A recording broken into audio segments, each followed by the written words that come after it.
If we have real faith, prayer is a power which can solve any problem and can help us to deal with any difficulty.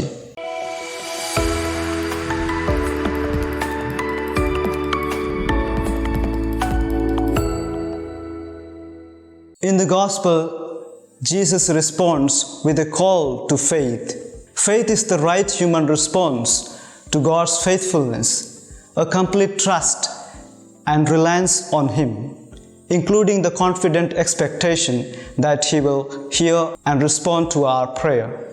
Here I would like to reflect upon three important rules for our prayer.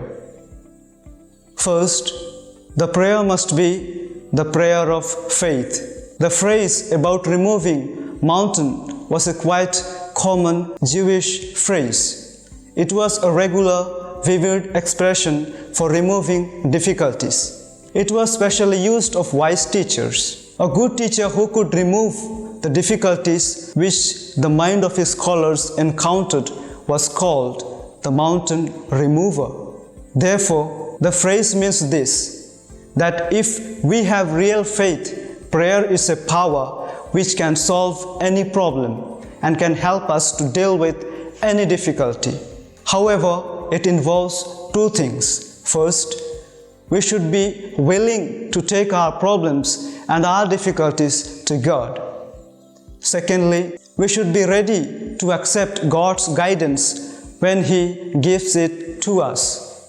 And secondly, the prayer must be the prayer of expectation. It is a fact that anything done or tried in the spirit of hope and confident expectation has a more than double chance of success. For many of us, a prayer becomes a pious ritual with no hope, which we fail to notice.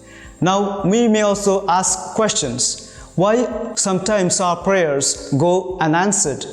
The answer lies in understanding the word believe in biblical sense in which Jesus has used it.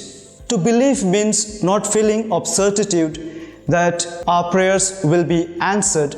Rather, it is to enter into a personal, trusting relationship with God so that our prayer become aligned with the true good that He desires for us. And thirdly, our prayer must be the prayer of charity. There is a saying that a prayer of a bitter man cannot penetrate the wall of his own bitterness. Why? Because if we are to speak with God, there must be some bond between God and us. There can never be any intimacy between two people who have nothing in common.